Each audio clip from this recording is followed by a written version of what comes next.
We're back with Allison. We've got her. Hi, Allison. Hey, yeah, don't call it a comeback.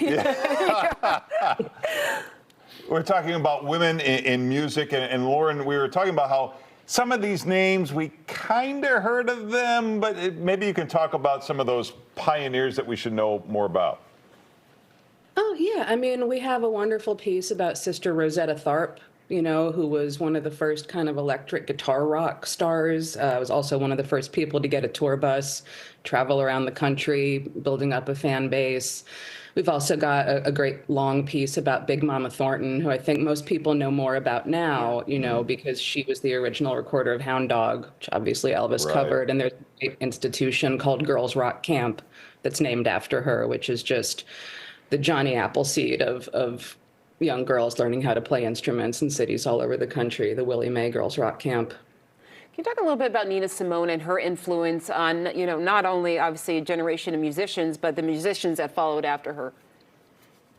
Oh, Nina Simone. Yeah, and you know, we found this wonderful interview with her that was very, very close to her death. I think it was the early 2000s. It was with Nick Spitzer, and she's talking very frankly about how she developed her style. She, you know, she was a classical artist, and she was kind of barred from that institution as a Black woman, and she has some bitterness in her voice when she talks about it, and also she has a lot of triumph in her voice because she knows that she just totally surpassed, you know, anything she could have done in that realm and became one of the biggest and most impactful American musicians I think we have. You know, we still feel her influence, and her music still feels really fresh and raw and powerful and magical.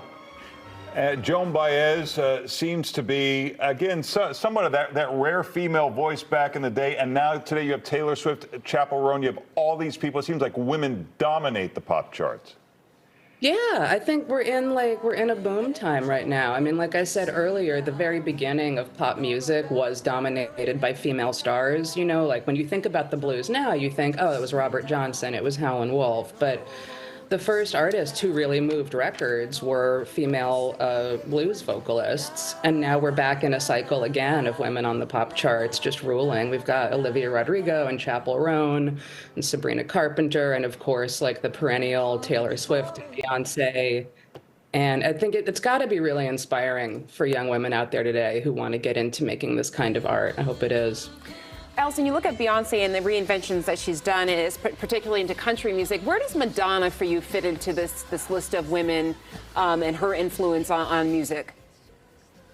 Yeah, you know, that's a good comparison now that we're seeing more, I guess, eras, if you will, of Beyonce. I mean, Madonna was someone who was constantly reinventing herself. She was never scared to try a new sound or a new look.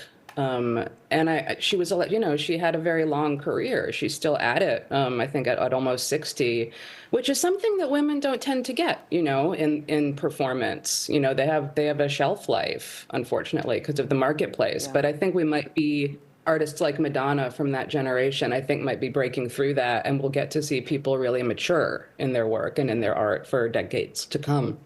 Well, the book is How Women Made Music a Revolutionary History from NPR Music. There's the information, and you can follow Allison on social media. Thank you. Thank you so much.